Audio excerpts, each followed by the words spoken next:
का। नमस्कार, मैं हूँ अर्चना यादव। अभी हम लोग हैं गोरखपुर के देउरबीर गांव में। यहाँ पर एक ऐसी दिल दहला देने वाली घटना आई है, इसको सुन करके रोंगटे खड़े हो जाएंगे। पति अपनी पत्नी को काट करके बोरी में भर देता है, उसके बाद लोगों को गुमराह करता है कि वो किसी के साथ फरार हो गई है। परिवार भी यहाँ पे हम लोग मायके में है, लोगों को भी शायद लगता होगा, लेकिन वो लड़की अपने परिवार से बताती रहती है कि दहेज के लिए हमको ये प्रताड़ित करते हैं। इनको यकीन नहीं होता है, पुलिस में कंप्लेन करते हैं, लेकिन 42 दिन बाद जाकर खुलासा होता है कि पत्नी जो है, इनकी बेटी जो है, उसको काट करके इनके दामाद ने ही बोरी में भर करके नदी किनारे गाड़ दिया है। पूरा मैटर कैसे खुलासा हुआ है आपसे जानना चाहेंगे। नाम क्या हुआ आपका? राजेश मौर्य। कैसे पता चला कि उनके दामाद ने ही मारा है इनको? ये पूरे गांव वाले ही बोल रहे थे। गांव वाले हम कैसे जो बोले? गए यहाँ से हाँ। तो पता चला कि जो है वो आप लोग बहुत लेट आए, ये तो खत्म हो गई। वो तो लोग बता रहे थे ना कि आपकी बेटी भाग गई है, तो आप लोगों को यकीन नहीं हुआ? नहीं, ऐसा कुछ नहीं हो रहा था, क्योंकि ऐसा कुछ उसके अंदर लक्षण नहीं मतलब था। पता था कि व्यवहार उनका गलत नहीं बहुत है। अच्छा व्यवहार था उसका, ऐसा कोई संदेह नहीं था कभी तक। तो फिर कैसे पता चला?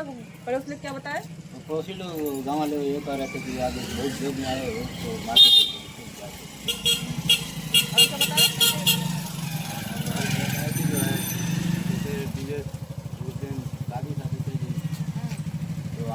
वाली बात क्या बताइए? गाड़ियाँ चल रही थी। ये जो डीजे वाली बात है। गाँव वाले ही बताओ ना, जो गाँव में शादी रहल है, गाँव भर शादी में रहल है। अच्छा। रात में मरुती रात में उनके घरे आयल है, फिर रतिया में चल गए। गाँव वालन के ऐसे शंका भल जे मार के वो सब कह दिए। तो जैसे कि पड़ोसी को दुश्मनी रही होगी किसी घर से, तभी ना उसने बताया होगा। बड़ी झगड़ा है, केहू दूसरा मतलब किसी से बना के नहीं रखती थी। से ऊपर चढ़ाई पटरी ना है। तो गाँव में बारात आई हुई थी, लोग मारते हैं। अच्छा, उसी दिन मारते हैं कि एक दिन पहले मारते? वो दिन में जे बरतिया आयल तो गाँव भर अपन शादी भी आयल और उ सब अपन रात में मरुती आयल उनके लड़की के मार उड़ के अपन मरुती ले चली गई ना, उधर सब गाँव में गए पता चला। अच्छा, आप लोगों ने जाकर पूछा वहाँ पे? हाँ, अगल बगल थाने पर जाए लगना तो सुनवाइए नहीं होत रहा। पुलिस से हमने परिवार से बात की तो कह रहे कि पुलिस कह रही थी कि आपकी बेटी चरित्रहीन थी, किसी को लेकर के फरार हो गई। तो गबो के विश्वास नहीं पड़त रहल। ये भेद जो है गाँव वालों ने खोला है कि आपकी बेटी भागी नहीं है, ससुराल वालों ने मार के फेंक दी। हाँ। तो आप लोगों ने फिर परिवार से नहीं पूछा कि आपके घर में कार क्यों आई हुई थी? आप लोगों ने पूछा नहीं कि आपके घर में कार हुई थी? गांव के लोग बता रहे हैं। नहीं, ऐसा जो हम लोग अरे जो बतावत है ना, बताइए ना, नहीं क्या। अच्छा, उसके बाद से फरार हो गए लोग? फरार कब से हुए? घटना के बाद फरार कब से चलने लगे? उस दिन तो हम लोग जब गए तो हम लोग आज जाना करते पूरा घर चला गया। अच्छा, तो आप लोग मिले ही नहीं कभी? कोई नहीं, बस गाँव वाले बस मतलब सोचिए कितना सातिर दिमाग था कि शादी लगभग 2022 में हुई थी और तब से एक उनके पास 16 महीने का एक लड़का भी है और उसका भी मुंह नहीं देखा। उसने दहेज के लिए प्रताड़ित करता रहा। परिवार से हमने बात की तो उन्होंने कहा कि कोई सरकारी नौकरी वगैरह भी नहीं थी, कारपेंटरी का काम करता था बेंगलोर में किसी शहर में, और जाता था तुरंत वापस आ जाता था। ये दिल्ली की पढ़ी लिखी लड़की थी और फिर भी उसके घर में शादी होती है, पूरा दहेज दिया जाता है। बताते हैं लोग 3 लाख कैश दिया जाता है, घर का सारा सामान दिया जाता है और उसके बावजूद भी उसको दहेज चाहिए होता है। दहेज के लिए वो प्रताड़ित करता है, मारता है, पीटता है, शराब भी पीता है और परिवार ने बताया किसी के साथ में उसका एक्स्ट्रा अफेयर भी था। आरोप इन पे लगाता है और मार करके अपनी पत्नी को दफना देता है और 42 दिन बाद उनके बारे में खबर मिलती है कि उनको और 42 दिन बाद खुद बताता है, और 42 दिन बाद जब पुलिस का प्रेशर पड़ता है तो खुद बताता है कि मैंने ही अपनी पत्नी को मार करके उनको दफना दिया है। घटना गंभीर है। क्या कहना चाहेंगे आप लोग? कमेंट में बताइएगा। अभी इतना ही कंप्लेन आप लोगों ने करी थी भाई, अगर कहीं किसी को सब फरारी हो तो पुलिस लेकिन वहाँ पर अभी थाना पर कोई सुनवाई नहीं हुआ। बस अच्छा, क्या बोलते थे? कोई फाइल जाते थे, गाली देकर के भगा देते थे। जाओ हाँ, जो सूट का रपट लिखा है तो किस चीज का रपट लिखा रहे थे, अच्छा, ऐसे गाली में दूर देते थे। जलन का आरोप लगाते थे वो पुलिस वाले।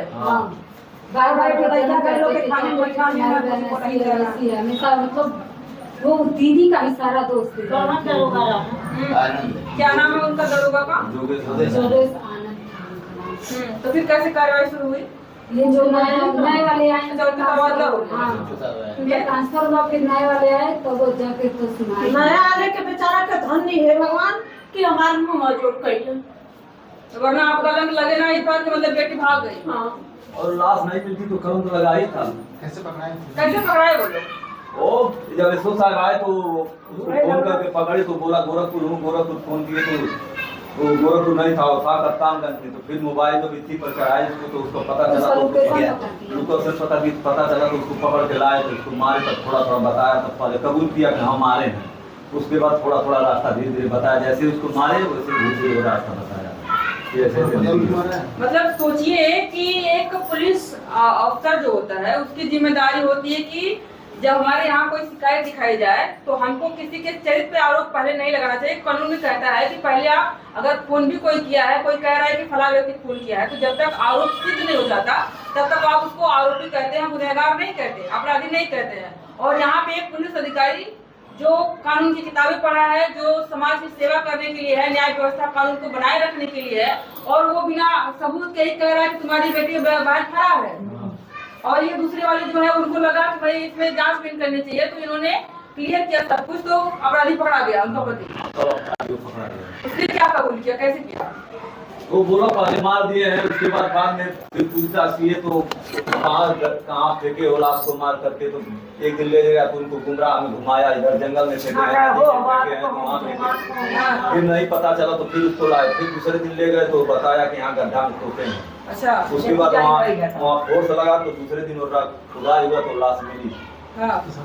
किस हालत में थी लाश? वो लाश पूरा बदबू दे रही थी, एकदम बोरी में बंधी हुई थी लाश, बदबू दे रही थी। उसी तरह पन्नी में बांध के पोस्टमार्टम हुई। नमक की बोरी, ऐसा मेन न्यूज में है कि नमक की बोरी लगाया था ताकि गल जाए। एक खाद वाली बोरी थी, यही बोरी थी। अच्छा।